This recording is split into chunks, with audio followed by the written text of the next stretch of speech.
जय जगन्नाथ वंदे उत्कल जननी।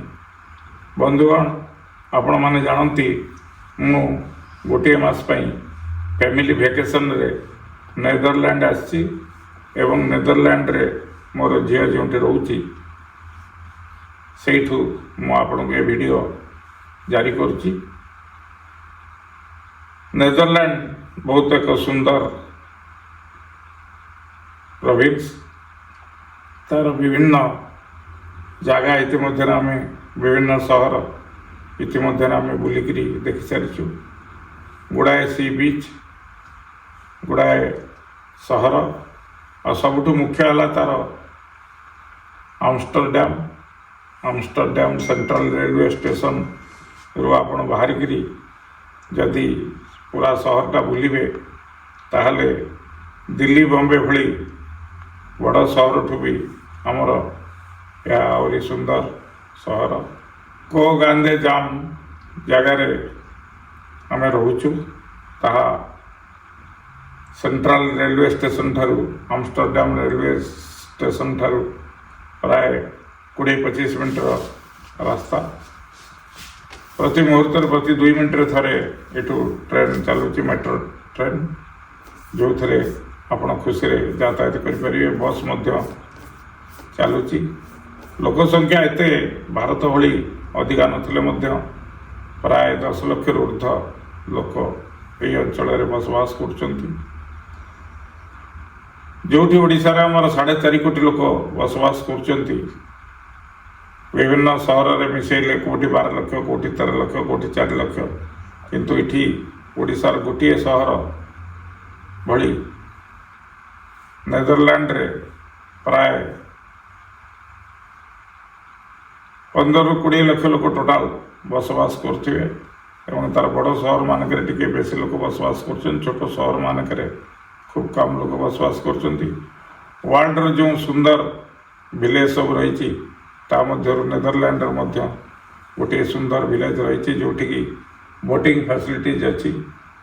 आ विशेषकर समस्ते प्राय साइकिल रे जीवासिया कर प्रधानमंत्री साइकिल रे जीवासिया करते। एवं टिके जेहेतु टेररिज्म मूवमेंट चलती सारा पृथ्वी रे से कार रे जाउछन, न खाली दिन रे आगुरु से प्राय साइकिल रे यातायात करते।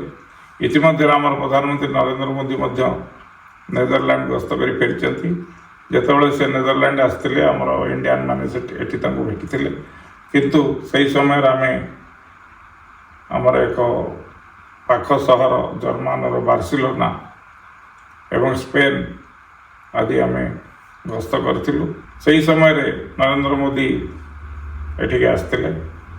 से जहाँ भी हो एठी गोटे कथा हूँ जितेबाला आम घर बाहरचु आम आग मोबाइल रे आज वेदर कौन अच्छी ता देखिक बाहरचु। कारण जदिव ये खरा दिन चलती किंतु ठंडा प्रचुर परिमाण होची। प्रथमे जो आम पहुँची प्राय 4-5 दिन लगातार सामान्य वर्षा एवं ठंडा अनुभव होता एवं कोट पिंधिक आम बाहर को बाहर। एवं 2-3 दिन हम टिके खरा देखा जाउची, किंतु एठी जो खरा होची ता देहरे एते गरम रोनी, जहाँफल कि आमर सेठी 50 डिग्री पाखापाखि गरम है बेलू ये जदि 20 डिग्री गरम होची ताले सी भी ठंडा लगुच।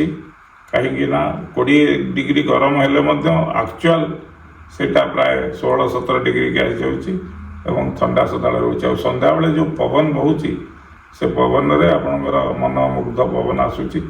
कारण ये बहुत गुड़े नद नदी अच्छी एवं बहुत गुड़े गछपत्र रही। जुआड़े देखिए ब्यूटी सिनेरी पूरा गचरे भरपूर रही नेदरलैंड। तेणु जेकोसी गोटे भ्रमण स्थान भाव नेदरलैंड किसी कम नहीं। यूरोपीय अन्यान्य जगह अपेक्षा एठी प्रकृतिर मनोरम सौंदर्य आपण उपभोग करें। मार्केटिंग करने भल भल दुकान सब रही। रेट भी एत बेसी नहीं। ओडिशा रे आम इंडिया रे जो भाई भाव जिनस सब किणुचे एठी से भाव रेट रही। किंतु जेहेतु ये यूरो चली यूरो अनुसार आमर ओडिशा रे कि भारत रे 100, 110, 115 ଏମିତି ହେଉଛି। ପ୍ରତିଦିନ ୟୁରୋ ଚେଞ୍ଜ ହେଉଛି। ଆଜି ଯଦି 115 ଟଙ୍କା ଅଛି, କାଲି 120 ଟଙ୍କା ରହୁଛି। ତେଣୁ ୟୁରୋ ହିସାବରେ ଆମେ ଯଦି ହିସାବ କରିବା ତାହେଲେ ଆମର ଟିକେ ଅଧିକା ଖର୍ଚ୍ଚ ହେଉଛି। ଯେକୌଣସି ଗୋଟେ ହୋଟେଲରେ ଖାଇବାକୁ ଗଲେ 10,000 ରୁ 11,000 ଟଙ୍କା ଖର୍ଚ୍ଚ ହେଉଛି ଗୋଟେ 4-5 ଜଣିଆ ପରିବାର ପାଇଁ। ତେଣୁ ଯାହା ବି ହଉ, ଗୋଟେ ଦୃଷ୍ଟିରୁ ଦେଖିଲେ ବହୁତ ଭଲ ଜାଗା, ସୁନ୍ଦର ଜାଗା। ଖୁସିରେ ଯେକୌଣସି ଲୋକ ନେଦରଲ୍ୟାଣ୍ଡ ଆସିବାକୁ ହେଲେ ସେ ଭୁବନେଶ୍ୱରରୁ ମଧ୍ୟ ଭିସା କରିକି ଆସିପାରିବ। କିନ୍ତୁ ଫ୍ଲାଇଟ୍ ଡାଇରେକ୍ଟ ନାହିଁ। ଫ୍ଲାଇଟ୍ ଆପଣ ବମ୍ବେରୁ ଡାଇରେକ୍ଟ ପାଇବେ, ନହେଲେ ବାଙ୍ଗାଲୋରରୁ ପାଇବେ। କିନ୍ତୁ ଭୁବନେଶ୍ୱରରୁ ତ ଫ୍ଲାଇଟ୍ ଆସିବା ମୁସ୍କିଲ। କେବଳ ଆମର ଯେଉଁ ଦୁବାଇ ଆଉ ସିଙ୍ଗାପୁର ହେଇଥିଲା, ସେ ମଧ୍ୟ ମଝିରେ ମଝିରେ ବନ୍ଦ ରହୁଛି। କାହିଁକିନା ଯେତିକି ପଇସା ଖର୍ଚ୍ଚ ହେଉଛି, ସରକାର ତା ଦେହରେ ଯେଉଁ ସବସିଡ଼ି ଦେଉଥିଲେ ଗତ ସରକାର, ତା ଏବେ ବନ୍ଦ ହେଇଯାଇଛି। ତେଣୁ ଫ୍ଲାଇଟ୍ ଖର୍ଚ୍ଚ ଟିକେ ଅଧିକା ପଡ଼ୁଛି। ଆଉ ଏବେ ଯେଉଁ ଭଳିଆ ଫ୍ଲାଇଟ୍ରେ ବି ପ୍ରୋବ୍ଲେମ୍ ସବୁ ଚାଲିଛି, ଲୋକ ଡରିକିରି ମଧ୍ୟ ଏ ଟୁରିଷ୍ଟ ସ୍ପଟ୍ ମାନଙ୍କୁ ବାହାରିବା ପାଇଁ ଘରୁ ଇଚ୍ଛା କରୁନାହାନ୍ତି। କେବଳ ଯେହେତୁ ଆମ ଝିଅ ଏଠି ରହୁଛି ଏବଂ ଆମକୁ ଆସିବା ପାଇଁ ଆମେ ଆସିଲୁ। ଏବଂ ଆମେ ବାଙ୍ଗାଲୋରରୁ ମୋ ବଡ଼ ଝିଅ ସହିତ ଆମେ ପ୍ରଥମେ ଆସିଥିଲୁ। ତା'ର ଯେହେତୁ ଅଫିସ୍ ଅଛି, ସେ ଚାଲିଗଲା ଏବଂ ଆମେ ଏଠି ରହିଛୁ। ଆମେ ରଜ ସଂକ୍ରାନ୍ତି ବେଳକୁ ଓଡ଼ିଶା ଫେରିବୁ ଏବଂ ସେତେବେଳେ ଆପଣମାନଙ୍କୁ ପୁଣି ମୁଁ ଓଡ଼ିଶାରୁ ମୋର ଉତ୍କଳମଣି ଟିଭିର ଭିଡ଼ିଓ ଜାରି କରିବି। ଆପଣ ମୋର ଲାଇକ୍ ସବସ୍କ୍ରାଇବ୍ କଲେ ଚ୍ୟାନେଲକୁ ବହୁଳ ପରିମାଣରେ ଏଇଭଳି ଭାବରେ କଥା ଆପଣ ଜାଣିପାରିବେ, ବିଭିନ୍ନ ସହର, ବିଭିନ୍ନ ରାଜ୍ୟ।